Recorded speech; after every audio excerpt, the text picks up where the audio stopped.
especialidade é você.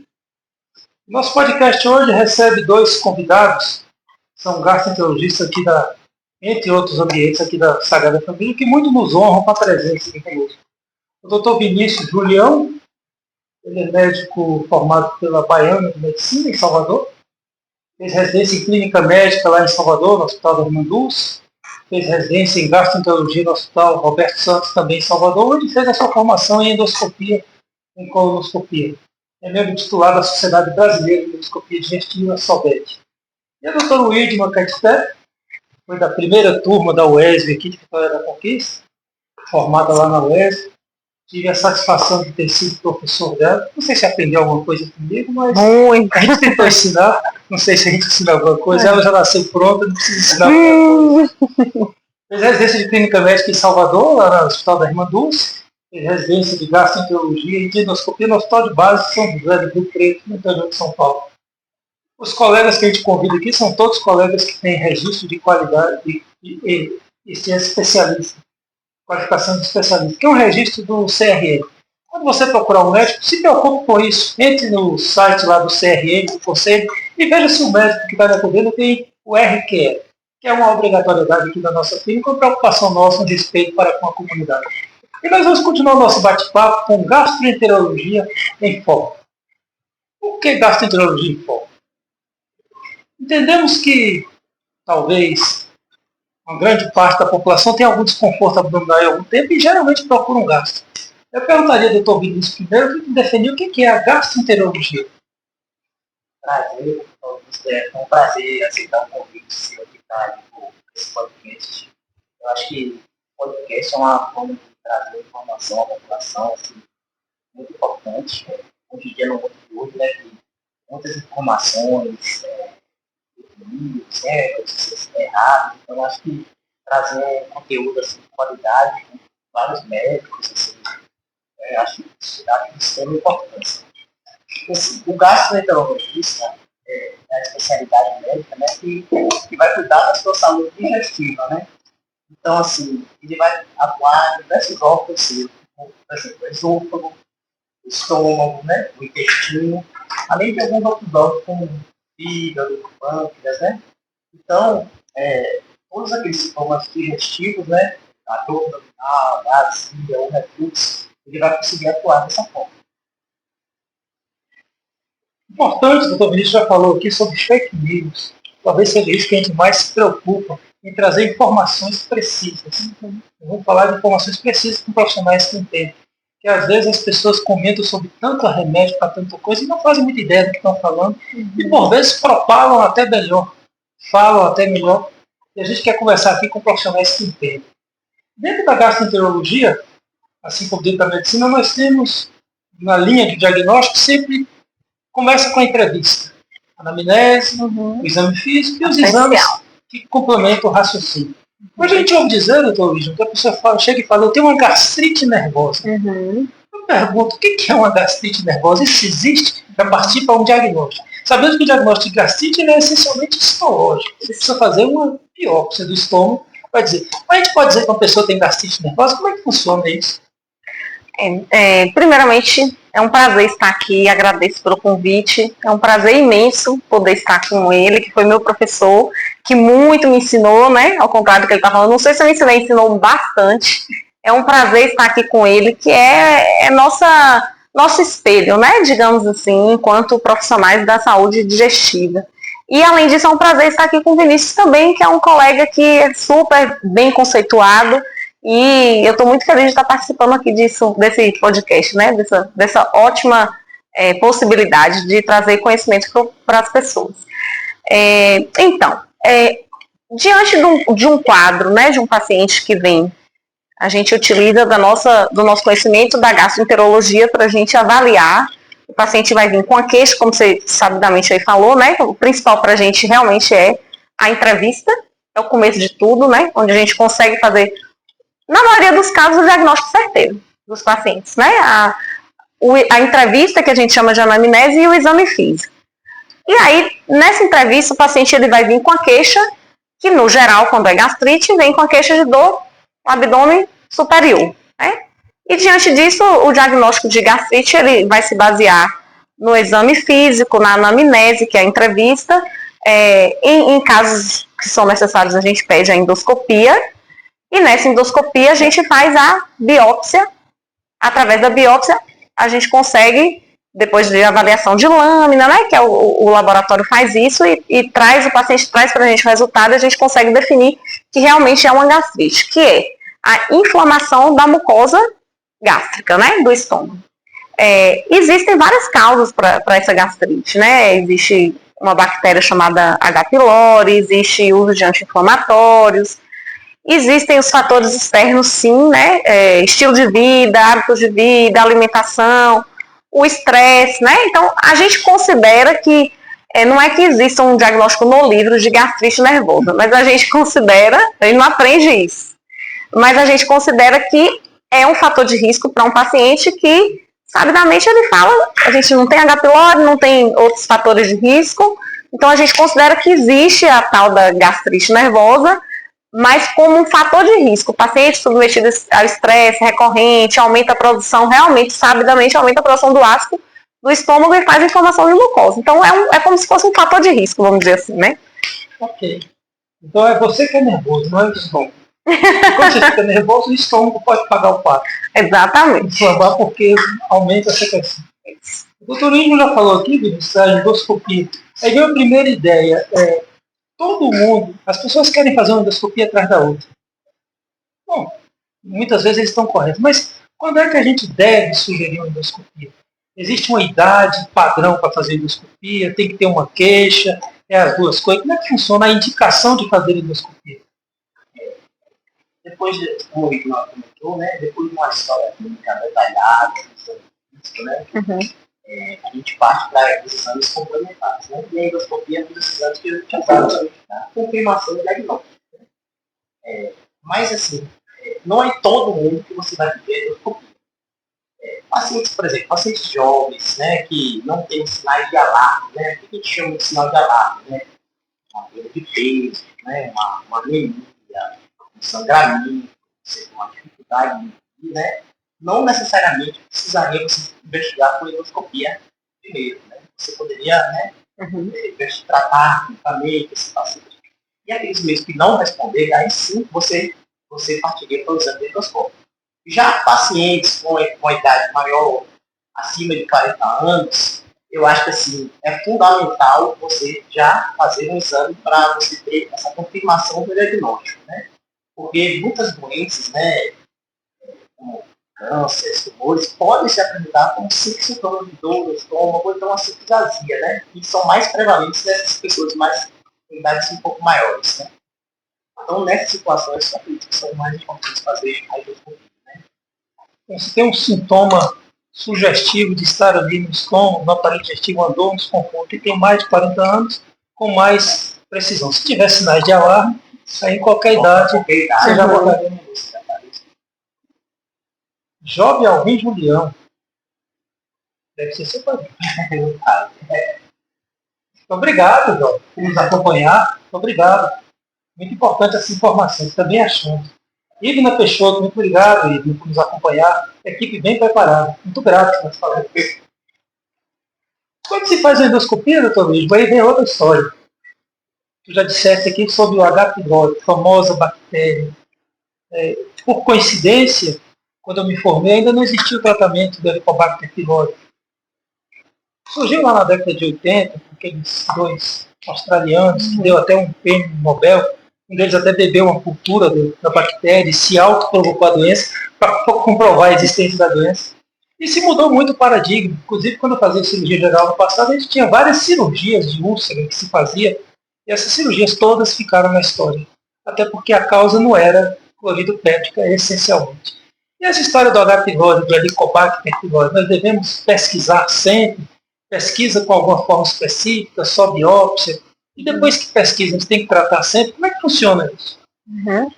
Então, a bactéria H. pylori, ela é uma bactéria que tem uma preferência pela mucosa do estômago, né? E ela causa essas inflamações, né? Pode causar uma gastrite, pode causar erosões, que são feridinhas menores, pode causar úlceras, né? Uma vez que a gente faz a endoscopia, o paciente tem indicação, essas indicações que o Vinícius acabou de falar, a gente pesquisa sim o H. pylori, certo? Diante de uma endoscopia de um paciente que tem indicação de pesquisar uma dor epigástrica, a gente pesquisa a bactéria, né? A bactéria, uma vez encontrada, ela deve ser tratada, tá? Visto que existem riscos de não se tratar. É uma bactéria que pode causar uma úlcera, né? E o paciente pode ter outros sintomas, pode ter um acometimento mais importante do estômago, e a gente precisa tratá-la. O problema é que algumas pessoas elas desenvolvem uma resistência à antibiótico terapia e esse tratamento ele fica um pouco mais difícil em algumas pessoas. Mas eu opto por tratar a bactéria sempre, né, em todos os casos.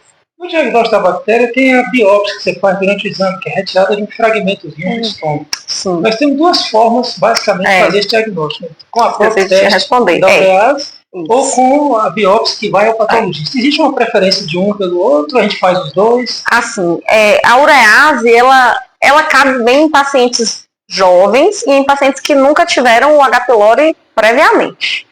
É um teste rápido, você consegue o diagnóstico na hora. Se for um paciente que vai te entregar logo esse resultado, né? No dia posterior, visto que no dia do exame ele está sedado ainda, mas no dia posterior ele já tem um resultado para lhe mostrar, é um resultado mais rápido, né? Tem esse benefício. A biópsia, ela acaba ficando mais direcionada para os pacientes que já tiveram o H. pylori e que já fizeram a urease, digamos assim, deu positiva, tratou e a gente vai observar se realmente houve o tratamento dessa bactéria. Bem como pacientes que têm lesões estranhas, vamos dizer assim, né? Algumas coisas estranhas na endoscopia, suspeitas de tumores, pólipos grandes, né? Alguma coisa diferente do nosso habitual, do que a gente encontra, e bem como os pacientes também mais idosos, porque a gente precisa nessa mucosa também avaliar, além do H. pylori, a atrofia, a característica histológica da mucosa, se a gente tem que se preocupar com outras coisas além da bactéria. Doutor Vinícius, depois que a gente trata essa bactéria, tratamos, diagnosticamos, a gente precisa obrigatoriamente repetir a endoscopia para saber se tratou? Aquele teste das fezes, DNA fecal, aquilo funciona, vale a pena? O teste respiratório funciona, vale a pena? Ou a gente faz endoscopia mesmo? Como é que funciona na prática, no dia a dia?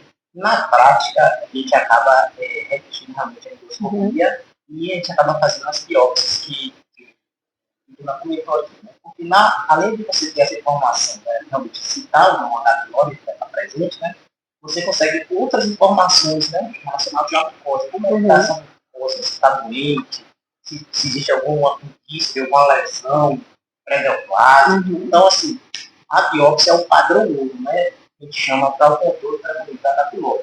Existem esses outros testes que chamam testes não invasivos, né? Que é o teste respiratório, motivo fecal.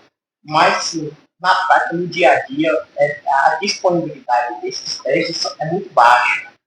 Muitas vezes, quando não estão disponíveis, são exames até mais caros que a endoscopia. Então, na prática, nós fazemos a nova endoscopia, a biópsia. Essa endoscopia tem alguns critérios. Ela tem um período depois do tratamento e tem também a história também que a pessoa tem que passar algum tempo sem tomar nenhum remédio para não atrapalhar. Qual é esse período, qual é esse remédio, como é que funciona isso? Após o período mínimo recomendado, após 4 semanas após o término do tratamento. Você vai ficar 4 semanas após o término do antibiótico, né? E 15 dias sem estar usando nenhum omeprazol, nenhum prazol, né? Esse é o tempo mínimo, né? Mas você vai avaliar cada situação de cada paciente. Claro que alguns pacientes você tem que fazer um pouco mais precoce, né? Se tiver um controle de uma úlcera gástrica, né? Ou então, mais tardiamente, se consumir com acidez gastrite, você poderia esperar um pouco mais, né? Isso varia individualmente de cada paciente. Conforme bem dito aqui pelo Dr. Vinícius, não existe em medicina um carimbo, uma receita de bolo que se encaixe em todos os pacientes. Está dentro do contexto, está dentro da anamnese, do exame físico, a idade, outras comorbidades, porque às vezes a pessoa tem uma indicação muito forte de endoscopia, mas tem condições clínicas que tornam essa endoscopia um exame de mais risco. Então talvez você não devesse examinar tanto. Bom, enfim, está dentro da conversa com o paciente, né, Luiz? O doutor Luiz me falou aqui de atrofia. Às vezes assustam as palavras. Atrofia, metaplasia, a pessoa chega com um nome bonito, Olga, Odin, Olginho, isso é nome para a gente botar em criança, isso significa o quê? Para que serve isso? É que quando você vê a endoscopia, tem um monte de nome estranho. Mas são classificações que a gente usa para saber os riscos que a pessoa tem. Isso. Atrofia, na verdade, a gente acaba falando os termos, né? Atrofia é como se a gente tivesse uma mucosa um pouco mais fininha, né?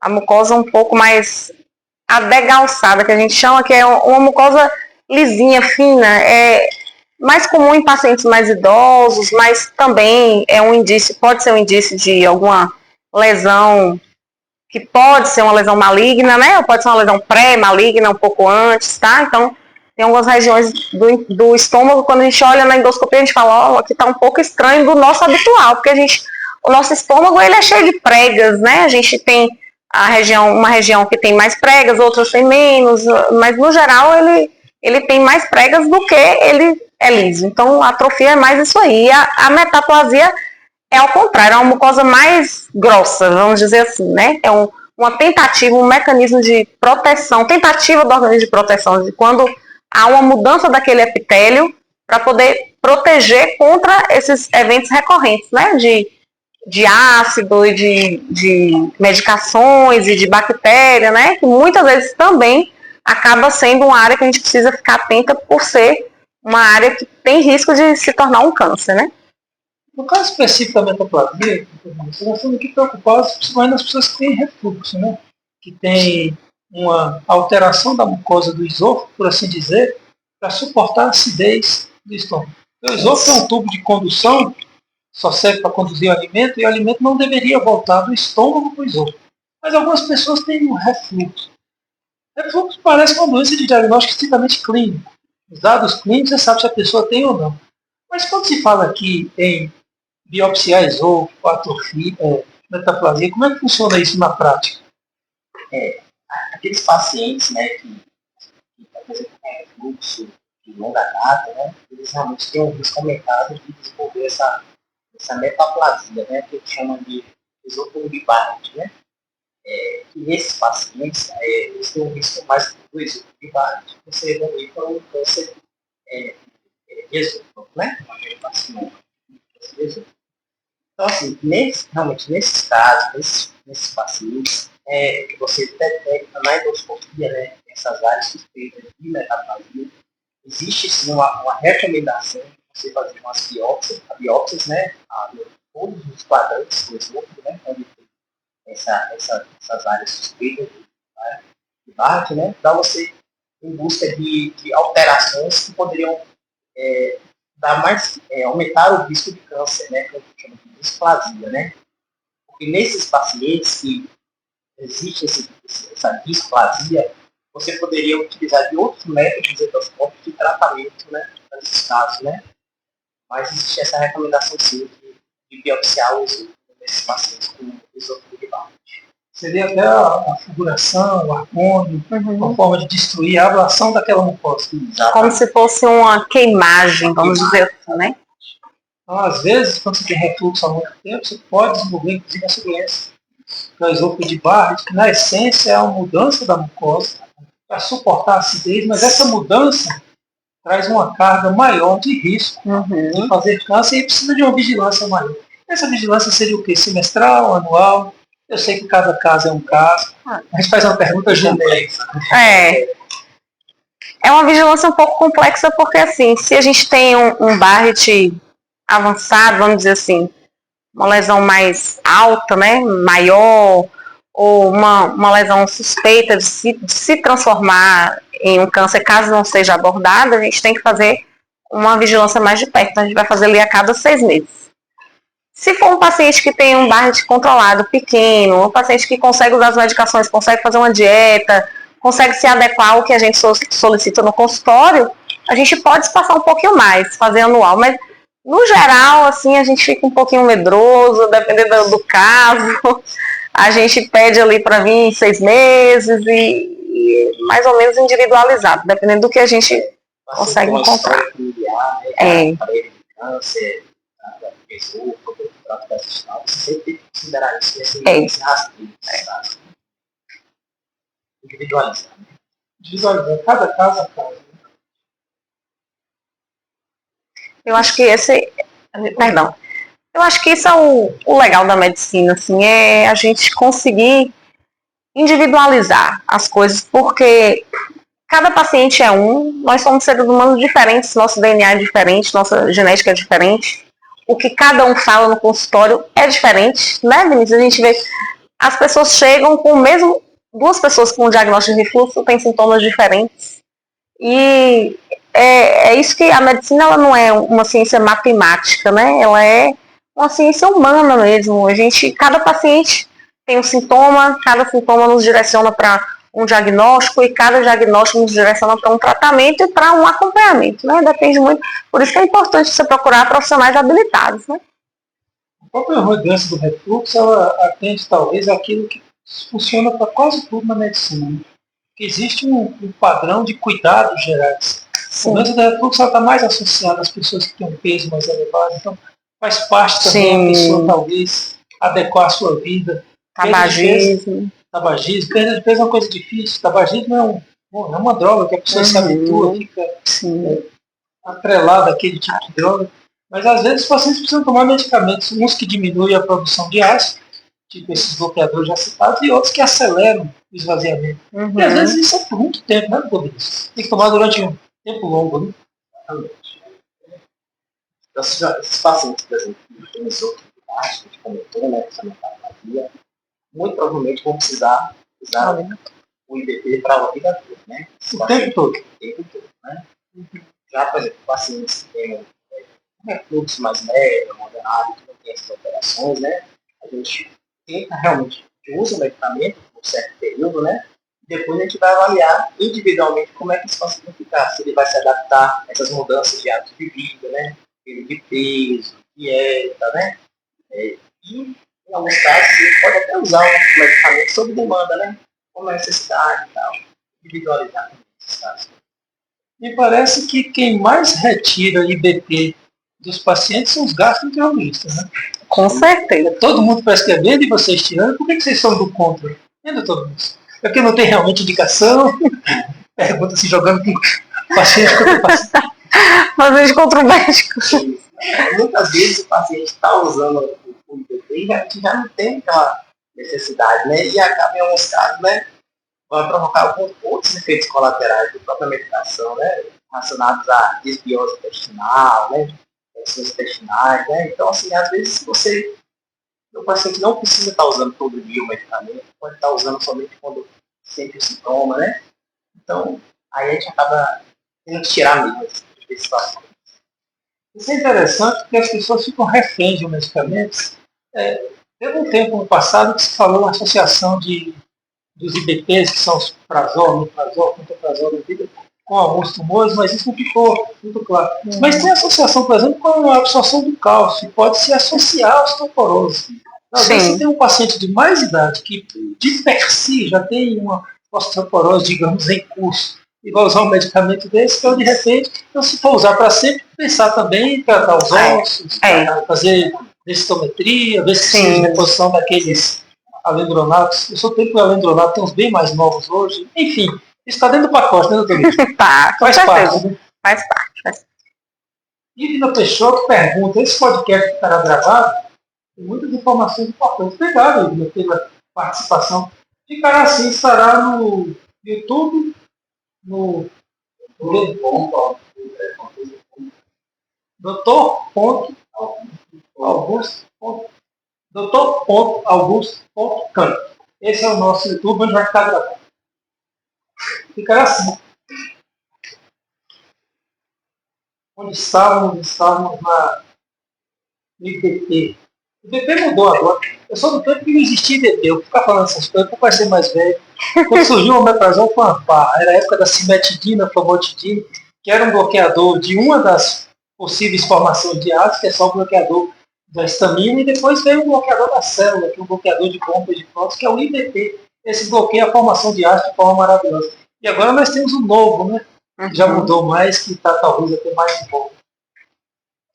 Mas foi dito aqui sobre disbiose. Essa conversa é comprida, né, doutor? O que é disbiose? Abri agora um outro leque. Ele vai puxando, né? Certo. Então, as desbioses, Tá certíssimo. seriam um desequilíbrio, né, da nossa flora intestinal, né? No nosso intestino, né, existem bactérias do bem e do mal, né? E em algum momento, né, por medicamentos, situações de estresse, alimentação também, tudo isso pode influenciar, né, antibióticos e tal, esse desequilíbrio, né? E aí, quando acontece esse desequilíbrio, né, aí vão surgir os sintomas, né, que são bem variados, né? Uma dor abdominal, uma distensão abdominal, gases, diarreia, né? Até mesmo constipação, né? Isso seria a desbiose intestinal, que é bem complexa. Então, caminhando essa floresta. Podemos tratar com um antibiótico essa desbiose? Em algumas situações, sim. Uma forma de desbiose que hoje em dia já está em muito, seria a SIBO, né? O supercrescimento bacteriano. Ela, quando você tem um crescimento dessas bactérias no nosso intestino delgado, que normalmente não é colonizado por elas. Então, quando você tem a confirmação através do exame, aí sim você tem indicação de usar antibiótico nesses casos, né? Tipo a rifaximina e Rifaximina, Sim. várias medicações podem ser utilizadas. Né? Ou seja, já saiu de desbiose para especificamente o supercrescimento bacteriano e que tem um diagnóstico, que tem um tratamento. E por vezes você está com aquela barriga estufadona, não sabe o que é, pode ser um problema desse. Que tem diagnóstico e tem tratamento. E como é que a gente diagnostica a desbiose? É com esse teste... A SIBO, né? SIBO.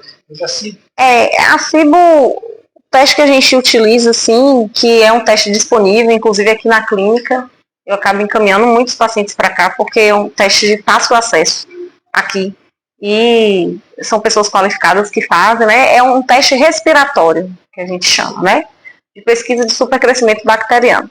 Então, esse teste consiste no paciente, existe um pacotinho, digamos assim, né? Que ele vai soprar, exalar, e aí vai ser aferida a quantificação, vamos dizer assim, para explicar melhor, de bactérias, né? Ela vai conseguir quantificar quantas bactérias você tem ali naquele teste, naquele momento. Você recebe, inclusive, o exame, o resultado no momento, logo após, né? Espera um pouquinho, logo após você já consegue receber e o paciente já consegue direcionar para o seu médico para avaliar se você tem realmente essa alteração aí, né? No intestino delgado.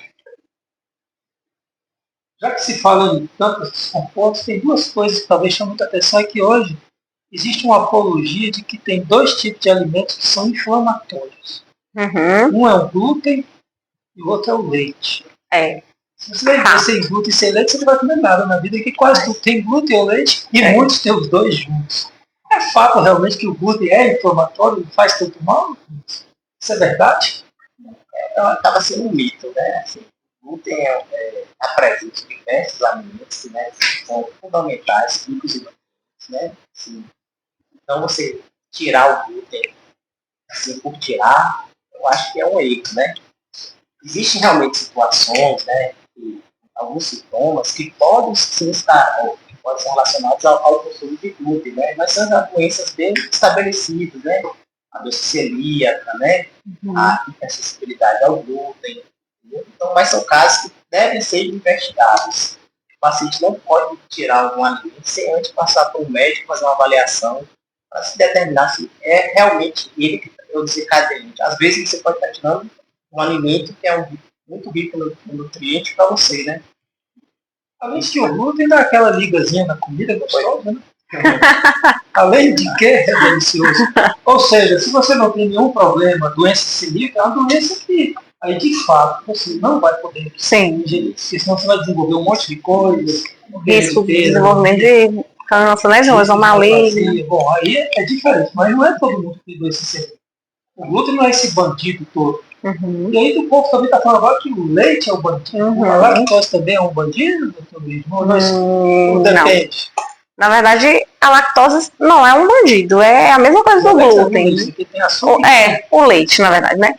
Não é um bandido, não. É um alimento que também, assim como o glúten, deve ser individualizado. Se você é um paciente intolerante, à lactose, você é um paciente alérgico à lactose, depois de você passar por uma avaliação, aí sim a gente restringe, né? Mas existe hoje em dia a tendência ao radicalismo, né? De tirar e tô inflamado e achar que tirou o glúten e o leite, que vai resolver a distensão abdominal, e não é bem por aí, né? Na verdade, o buraco é muito mais embaixo, como a gente fala, né? Então, Doutor Diego Rangel nos acompanhando. Muito obrigado, doutor Diego, pela honra de acompanhar o nosso podcast e dizendo aqui excelentes gastroenterologistas. Também acho. Desculpa, obrigada. o doutor Diego também faz parte do nosso corpo clínico, muito nos honra também. Aqui então chamamos a atenção disso. O leite não é esses bandidos todos e o glúten também não. É claro que tudo é individualizado. Na verdade, eles são essenciais para muitas coisas. O leite é um alimento perfeito. Foi feito por bezerro, a gente rouba, toma, mas ele tem tudo. Ele tem tudo que o alimento precisa. É claro que se você tiver intolerância à proteína do leite da vaca, se você tiver intolerância à lactose, ali é uma situação específica. Mas isso é uma minoria. Eles não são esses inflamatórios todos, não fazem esses males todos. Já que estamos falando de intestino, disfunção, às vezes as pessoas se assustam com diarreias. Todo mundo que tem uma diarreia acha que deve tomar um monte de remédio para diarreia. Mas parece que a grande maior parte é autolimitada e não tem essa necessidade, né, doutor Luiz? Como é que funciona uma abordagem de diarreia? Tem alguma coisa que nos assusta mais? Não, então, a gente subdivide as diarreias, né? As diarreias agudas, né? Que são de poucos dias, né? Até 15 dias, né? Que são, nesses casos, estão mais relacionados a causas infecciosas, né? Virais, né? Normalmente melhor, né? Aquela diarreia subaguda, né? Ou persistente, né? Acima de 15 a 30 dias. E aquela diarreia crônica, né? Acima de 30 dias. Essa diarreia crônica realmente necessita de uma investigação, né? Existem diversas causas, né? Que variam desde intolerâncias alimentares, alguns parasitoses também, e até mesmo assim, né? Câncer de intestino, né? Normalmente a gente faz essa. Ou seja, novamente a entrevista é importante. E às vezes nos assusta, o paciente fica desesperado com uma diarreia que não tem os sinais de alarme, que às vezes nos preocupa mais, mesmo que seja uma diarreia curta de 3, 5 dias. Mas se você tiver sangramento importante, queda do estado geral, perda de peso, talvez a gente se assuste mais. Mas aquela diarreia, você que fez uma viagem, comeu uma coisa diferente, e evacuou 2, 3 vezes, 4, 5 num dia, 3 dias, não se preocupe não, a diarreia é o próprio tratamento do problema. Talvez uma virose, uma rotavirose. Sim, com certeza. Na verdade é um mecanismo de proteção do organismo, né? Jogando para fora. Se resolvendo. As pessoas querem tomar um remédio para cortar a diarreia, deve, doutor? Não, de forma alguma. Nesses casos aí, a gente tem que esperar que ela se resolva. Tem que agradecer por estar tendo diarreia, né? Na verdade, a gente faz as coisas de suporte, né? A pessoa toma um remédio para dor se tiver doendo. Hidratação vigorosa, né? Líquido, bastante líquido. E trata a diarreia comendo, se alimentando. Se alimentando. Claro, se você tiver com vômitos incoercíveis, aí, vômitos que não param, de repente você precisa de uma assistência, de um profissional, de um hospital. Mas a grande maior parte das diarreias fica no autolimitado. Quando passa dos 30 dias, aí talvez mais complexos. Inflamatórios intestinais, neoplasias, mais complexos também para eles. A própria mudança do hábito intestinal acaba caindo também naquilo que vem sido tão falado, né, sobre o câncer de intestino, né, e a relação do óbito de Preta Gil e tudo, né, que ficou todo mundo bastante assustado com isso aí. Mas serviu de alerta mesmo pra gente, né? Desses sinais de alarme aí que o Vinícius falou. Perda de peso, diarreia, mudança do hábito intestinal, sangramento nas fezes, né? Ou, às vezes, não visível, mas um exame, o sangue oculto, né? Que a gente pede no consultório sempre positivo, né? São sinais de alarme pra gente se atentar para isso aí. Nesses casos, a diarreia tá junto também. A mudança do hábito, né? Intestinal com diarreia. O doutor Luiz me chamou a atenção aqui de um outro assunto, um assunto que está na mídia, né? O falecimento de alguém que é conhecido de todo mundo, da Preta Gil. Chamou a atenção que ela morreu jovem de câncer de intestino. E nós já temos, doutor Luiz, uma preocupação de prevenção do câncer de intestino. Existem motivos para fazer o exame, só a idade, queixas? Como é que funciona essa prevenção do câncer de intestino? paciente que não tem história familiar, que não tem queixa, normalmente existe uma recomendação a partir de 45 anos de idade, né?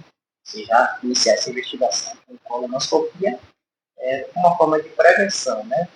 É comprovado que a colonoscopia ela diminui a mortalidade, né, do câncer de intestino, né? Você vai tentar buscar os chamados pólipos intestinais, né? Que são lesões que, com o longo do tempo, podem vir a virar o câncer do intestino, né? E quando você detecta nessa idade, a partir dos 45 anos, normalmente eles vão estar pequenos, que são facilmente retirados durante o exame, né? Além do diagnóstico, você consegue tratar com a colonoscopia esses chamados pólipos intestinais. Naqueles que têm história familiar, por exemplo, aí já existe uma recomendação de você fazer ainda mais precoce, 10 anos antes do caso índice, né, da sua família, que você já teria indicação de fazer, né? E essa indicação ela se restringe principalmente aos parentes de primeiro grau daquele paciente, que seriam seus irmãos e seus filhos. Uhum. Importante aí para citar novamente isso, é que quando a gente fala de câncer de intestino, as pessoas se preocupam muito mais, às vezes, com o aspecto hereditário. E é bom lembrar que 85% dos cânceres de intestino, eles não têm associação com a hereditariedade. Sim. Todo câncer é uma doença genética, mas nem todos são uma doença genética herdada. É genético porque ao longo da vida você se expõe a riscos e esses riscos transformam a mucosa e formam esses pólipos. Essas colonoscopias feitas, doutor Luiz, a gente deve repetir depois dos 45 anos com muita frequência, só quando tem pólipo? Como é que funciona isso? Não. Os pacientes que têm aos 45 anos, vamos dizer assim, né? Um paciente exemplo. Veio realizar a colonoscopia, nós temos uma colonoscopia normal. Se a gente tiver um paciente que não tem grandes histórias familiares, é um paciente sem grandes fatores de risco, a gente pode repetir a cada 5 anos. Então, não é um exame assim que a gente precisa repetir tão brevemente, né? Mas se for um paciente que tem uma história familiar, tem algum fator de risco, esse paciente ou tem pólipos em grandes quantidades, a gente pode abreviar aí, encurtar um pouquinho mais o tempo e fazer ali a cada 2, 3 anos. E ainda existem aqueles pacientes que precisarem repetir com um tempo menor, que são os pacientes que a gente tirou alguma lesão muito grande, que a gente quer avaliar ali a mucosa como é que ficou, avaliar se tem alguma recidiva, né? Nesses pacientes a gente pode pedir ali para fazer em até uns 6 meses, reavaliar para ver se está tudo bem depois dessa retirada de grandes lesões. Ou seja, novamente a história ela é dentro de um contexto. Se tirar um pequeno pólipo, menor de 5 milímetros, você pode ficar tranquilo em repetir em 3 anos, sem problema. Isso, pode. Mas se tiver pólipo, o próprio pólipo, que pólipo que é? Qualquer verruga que cresce dentro de uma mucosa. Quer dizer, verruga seria na pele. Qualquer nódulo que cresce dentro de uma mucosa. No caso da mucosa do intestino. Os pólipos do intestino eles têm critérios de preocupação também. Se ele for maior que 1 centímetro, ele é mais preocupante. Se tiver displasia de alto grau, ou se tiver componente viloso. Esses aspectos estão associados à resposta do patologista. Então, quando a gente tira aqui, manda para a patologia. Inclusive, estamos estabelecendo uma parceria com a MIC, cada vez mais próximo da gente. Vou dar um abraço aqui à doutora Lorena, ao doutor Renato e à doutora Cláudia Macedo, que são lá da MIC, e que estão vindo aqui para nos associar à nossa Sagrada Família. Jovem Urbano Ferraz, muito obrigado, Urbano, por nos acompanhar. Eu tinha refluxo quase todo o dia, fazia uso de omeprazol todos os dias. Passei a tomar 600 ml de água em jejum, reduzindo o uso do omeprazol. Bom, se o senhor reduzir ficou bom, acho que está tudo bem. Obrigado por nos acompanhar. 600 ml de água em jejum. A água em jejum faz algum efeito, doutor Vinícius? Não conheço, assim, mas... Assim, não visto nos estudos, né? Às vezes ele pode também ter feito alguma mudança no hábito de vida, que não cai junto com a água, né? Está fazendo atividade física, né? Isso, se o senhor perdeu peso e está fazendo atividade física, talvez funcione melhor do que a água em jejum. Mas como a água não faz mal, você pode tomar. Pode tomar. Não tem evidência na literatura, mas quem sabe, né? É que a gente ouve tanta coisa, tem gente que toma água, morre em jejum. Água com sal, água com limão, água com tempero, água sem tempero. Água com tempero. É que falta uma coisa, bota outra. Mas de qualquer forma, a água não faz bem. O que a água faz mal? Água é sempre bom. O que a água faz mal às vezes, para quem tem refluxo, é quando você se alimenta e ingere muita quantidade de líquido durante a alimentação, ou suco, água, assim, que pode predispor a mais sintomas. Então, a gente sugere evitar durante pelo menos uma, 2 horas após a refeição. Você fazer.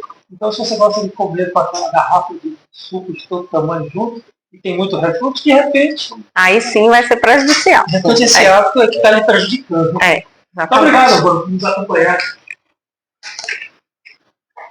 Falamos de gastrite, não falamos de úlcera. Passamos de gastrite sem falar. A de gastrite diferencia da úlcera, do estômago ou do duodeno? O que diferencia uma úlcera de uma erosão, de uma gastrite? Endoscopicamente. Realmente, a diferença pelo sintoma é difícil, né? Assim, você tem que fazer a endoscopia, né? E na endoscopia que você vai detectar. Normalmente a úlcera é uma lesão mais profunda, né? É uma lesão mais profunda. Tem algumas causas, né? As principais causas, como o já comentou, a H. pylori, uma causa muito comum das úlceras gástricas, né? Os medicamentos também, os anti-inflamatórios, né? Os remédios é uma causa muito comum, né? Eu diria o uso abusivo, às vezes, né? Vê bastante, né? E relacionado também às vezes à alimentação, estresse, né? Bebida alcoólica, tabagismo, né? Sim. A erosão seria uma mais superficial a mucosa, né? Em múltiplas erosões, né? A úlcera normalmente é uma, duas, isolada, né? Isso é uma diferença mais endoscopicamente. Né? E sempre a úlcera, a gente faz a biópsia na úlcera, né? Porque a úlcera, ela pode, quando o estômago, principalmente, ela pode ser um início ou até de uma lesão cancerígena, né? Então, toda a úlcera do estômago a gente tem que fazer biópsia. Ok. As úlceras duodenais, as duodenais são quase que restritas a quem tem o H. pylori. Uma doença típica de... Quando você vê uma úlcera no duodeno, você vai ter quase certeza que deve ter bactéria presente. Inclusive, a gente biopsia o estômago. A úlcera, ela está no duodeno. O duodeno é o intestino, né? Logo depois do estômago, a gente tem o duodeno. Né? Então, que já é o intestino, já não faz mais parte do estômago. Se a gente tem uma úlcera no estômago, a gente biopsia a úlcera do estômago. Se a gente tem uma úlcera no intestino, no duodeno, né, que é o intestino que a gente consegue alcançar na colonoscopia, né, devido ao tamanho do na endoscopia, devido ao tamanho do aparelho. Então, o nosso limite é até o duodeno, mais ou menos a segunda, terceira parte ali do duodeno, né. Então, se a gente tem uma úlcera no duodeno, a gente biopsia o estômago, de tanto que é ligado com o H. pylori, né. Ou seja, a bactéria ela faz muitos estragos. Sim. Duodeno tem esse nome porque dizem que tem o tamanho de 12 dedos. Não sei quem foi que inventou isso, mas inventaram. É um órgão meio curvo que abraça a cabeça de plantas e forma um C. E a gente não consegue passar além de um certo limite dele endoscopicamente, só para a enteroscopia com balão, que é uma coisa um pouquinho mais delicada. O Domingos falou aqui dos AINES. Aqui abre um leque esquisito. Porque hoje qualquer pessoa que chega a qualquer unidade de emergência com uma dor quer se ligar daqui. Lógico. Por isso que ele foi lá. E às vezes a primeira coisa que o médico prescreve é um remédio que é muito bom para dor, que é o AINE, que nós chamamos de anti-inflamatório não esteroide, não hormonal, que são muito potentes para dor, o cetoprofeno, o nimesulide, enfim, todos esses. Mas o AINE, se a dor for, por exemplo, de uma úlcera, de uma gastrite, esse AINE pode piorar a úlcera. Como é que funciona isso, doutor? Como é que a gente investiga isso? Porque nós também somos suspendedores de AINE. As pessoas prescrevendo e a gente tirando. É claro que tem um paciente que tem uma doença reumática, tem uma doença específica que não consegue se livrar do AINE. Mas como é que funciona isso, o AINE e a doença no estômago? Tem algumas situações, né, pacientes com fatores de risco, né, histórias prévias de úlceras, né, histórias de hemorragia digestiva, né, merece uma investigação prévia, né, antes de você tentar ou manter a medicação desses pacientes, você fazer uma investigação, pesquisar se ele já tem H. pylori, e às vezes a sinergia, né, dos anti-inflamatórios com os pode provocar mais úlceras, né, nesses pacientes, né. Então, eu acredito que tem que também ser individualizado, né? Pacientes com idades mais avançadas, o risco de desenvolver úlcera nesses pacientes. Então, o AINE, nesses casos, também deve ser bem restrito. Tem sua indicação, mas deve ser bem individualizado nesses pacientes. A gente se assusta muito com AIDS, né, doutor? E ainda tem o mecanismo de fazer aquela lesão direta, né? De mucosa, a gente chama lesão aguda de mucosa gástrica. Que além de ter todos esses mecanismos, ele ainda pode atuar mesmo como um mecanismo causador diretamente, né? Mecânico mesmo, né? De encostar na mucosa e lesionar. Então, ainda tem isso. Ou seja, não é porque ele pode ser via comprimido direto, lesão direta, mas se ele for venoso na veia ou no músculo, ele vai interferir na formação das costas ciclinas e vai prejudicar o seu estômago também. Do mesmo jeito. Ele destrói uma coisa que protege o estômago. A barreira de proteção. Precisa tomar cuidado com AIDS. Não que não tenha contraindicação, mas precisa tomar cuidado. Então, aqui talvez no ambiente mais complexo dos AIDS e outras coisas, eu me lembrei de um aspecto. As pessoas que precisam, especificamente os que usam dupla antiagregação, que são aqueles pacientes que têm doenças cardíacas, infarto, AVC, que precisam usar mais de um antiagregante plaquetário. Eles teriam indicação de usar uma proteção gástrica contínua, Tolinhos? Ou também é caso a caso? É isso. É sempre caso a caso, né? Tem que avaliar se o paciente já tem uma história prévia. Porque eles têm um risco maior de fazer uma hemorragia mais grave, né? Teve uma hemorragia digestiva, já a idade avançada, né? Caso a caso, né? Normalmente a gente acaba deixando alguma coisinha, né? Porque sempre tem um medo, né? Mas sempre individualidade. Talvez para esses pacientes a gente prescreve um inibidor de bomba mais deliberado para sempre. Uma dosezinha mais baixa, né? A gente consegue colocar uma metade da dose que a gente habitualmente passaria, né? Para um outro paciente. Hoje eu estou fazendo perguntas difíceis, porque são coisas que... Hoje ele está fazendo pergunta polêmica. Ele falou, já que eles dois vêm, vamos polemizar. Vamos polemizar. Por exemplo, doutor, o povo tem alguns hábitos que talvez a gente não encontre nas literaturas uma obrigatoriedade, mas as pessoas gostam de tomar remédio para ver.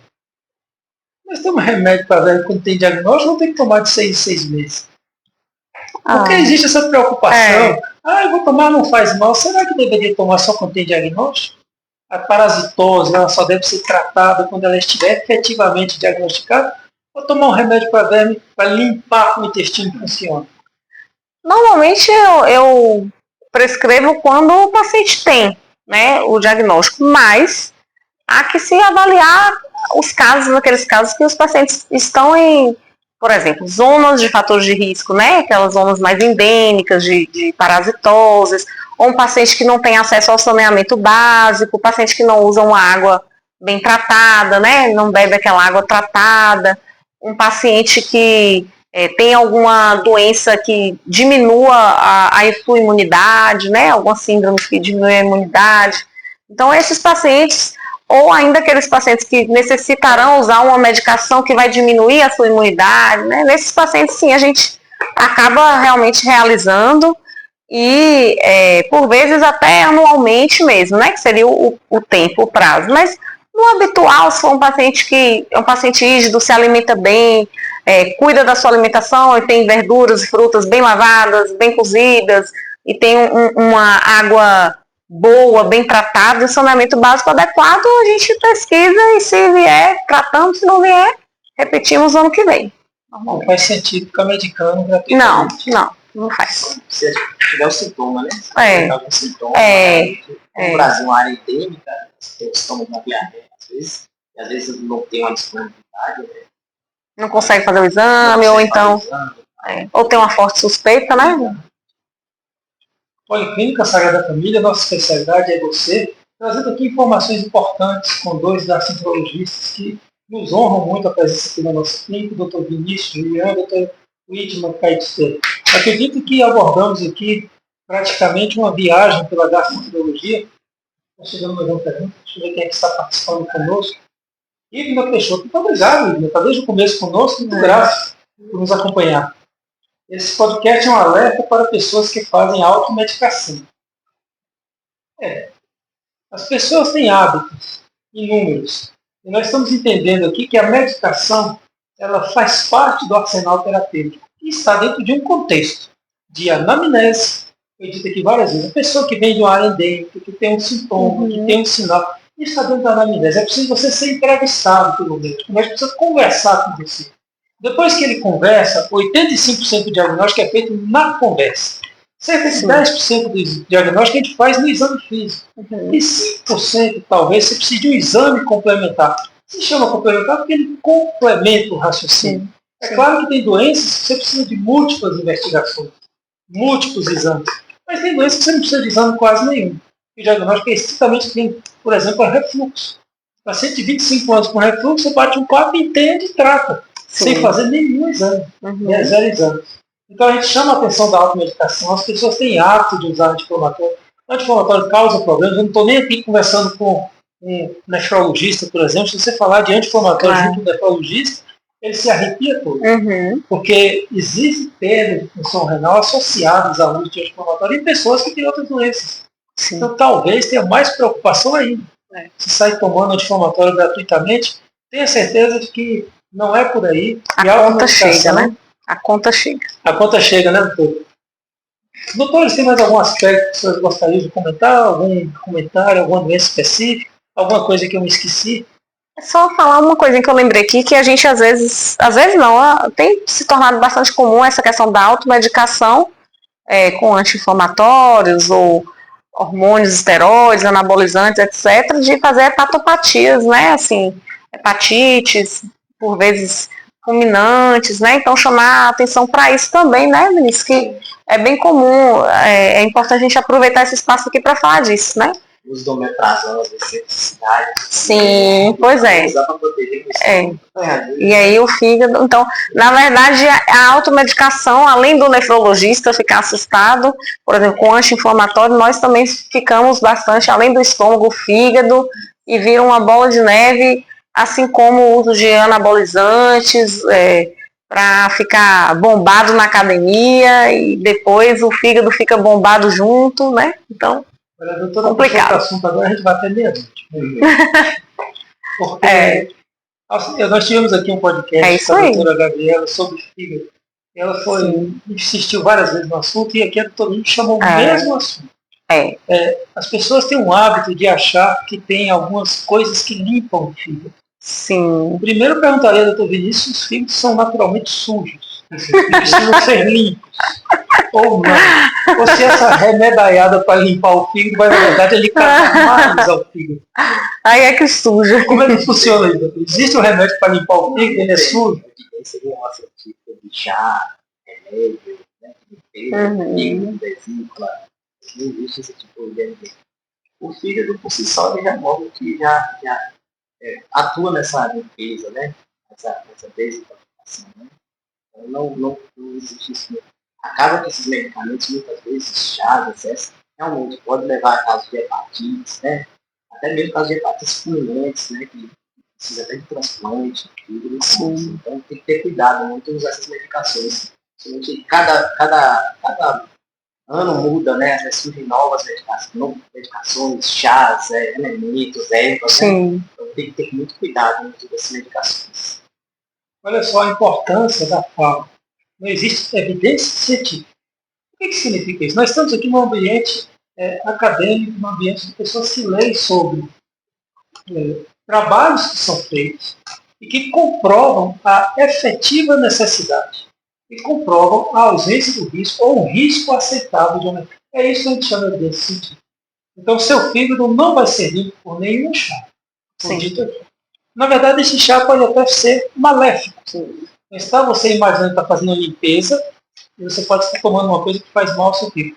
O fígado ele é um órgão interessante que, como o doutor me disse falando no começo aqui, a gastroenterologia cuida do aparelho digestivo e tem chamado órgãos anexos, glândulas anexas. O fígado é uma glândula anexa. O fígado é extremamente complexo, ele produz substâncias para a digestão, substâncias para a coagulação, produz o colesterol, produz um monte de coisa, mas ele é fantástico, fundamental e ele suporta muita pancada e ele se resolve.